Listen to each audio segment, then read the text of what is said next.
Y entre tanto, Estados Unidos advierte a Israel de que el ataque de Irán podría ser inminente. El ejército hebreo, de hecho, ha comenzado a movilizar efectivos.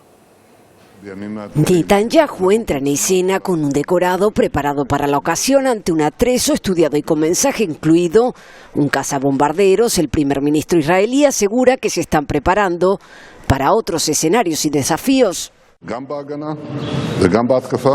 Un desafío que bien podría ser Irán, la respuesta de Israel ante un ataque inminente, una ofensiva que Estados Unidos da por segura. La duda es el cuándo. Aunque desde el ejército hebreo aseguran que están preparados para la alerta máxima. En el origen de la nueva crisis, el bombardeo por Israel del consulado iraní en Damasco a principios de mes. Entre los fallecidos, altos cargos de los guardianes de la revolución iraní, afines a Hezbollah. El responsable de la diplomacia de Estados Unidos ha hablado en las últimas horas con los ministros de Asuntos Exteriores de Turquía, China y Arabia Saudita. Una escalada en Oriente Próximo no interesa a nadie, ha expresado, mientras Rusia y Alemania piden contención. En este nuevo escenario, la presión sobre Netanyahu se ha limitado. Incluso el presidente Joe Biden, que califica de error la actuación de Israel en Gaza, ha reiterado su apoyo si llega la venganza iraní. Milicias proiraníes combaten a Israel desde Líbano y Yemen.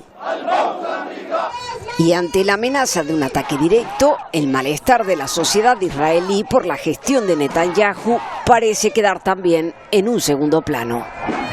Bueno, y en medio de esta convulsión geopolítica, el gobierno español busca protagonismo reactivando una propuesta aprobada por el Parlamento hace 10 años, el reconocimiento de los dos estados. Javier Espinar está en Madrid. Javier, Pedro Sánchez se ha embarcado en una gira internacional para vender esa idea.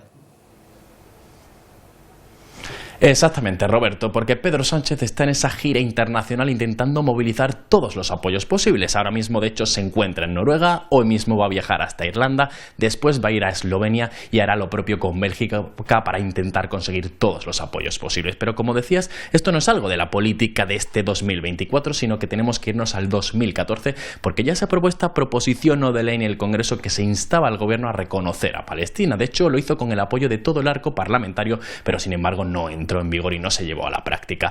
Ahora, en 2024, si hablamos de partidos, Sumar y Podemos sí están a favor, el Partido Socialista evidentemente también. Si hablamos del PP, apuesta esta solución negociada por los dos estados, pero ya hay varones como Ayuso que se desmarcan de esta posición, mientras que Vox se opone completamente. No obstante, la Casa Blanca también se ha pronunciado y dice que cada estado es libre de hacerlo cuando determine, y el Ejecutivo español ya dice que va a hacerlo antes de verano. No obstante, este reconocimiento no es solo un gesto simbólico, sino que tiene también implicaciones políticas y jurídicas, tal y como nos cuenta un experto.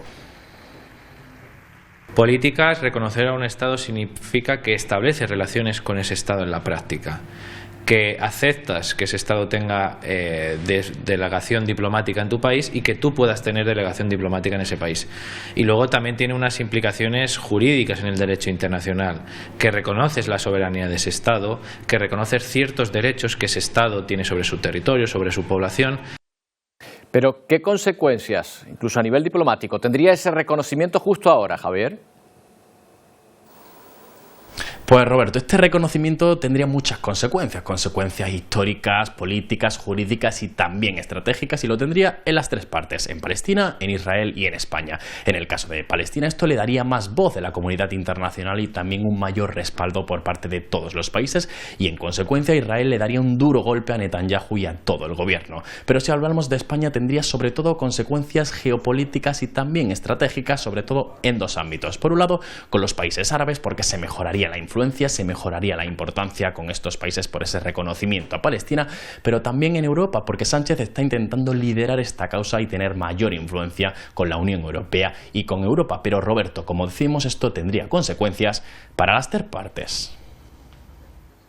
Ahora mismo, para los palestinos, que España y otros países de Europa, de la esfera occidental, reconozcan a Palestina es un movimiento trascendental para sus intereses. Para España, ese acercamiento hacia Palestina y ese reconocimiento hacia Palestina coloca a España en el escenario de la política europea. Para Israel y para el gobierno, por ejemplo, de Netanyahu, es un golpe muy duro a su prestigio internacional.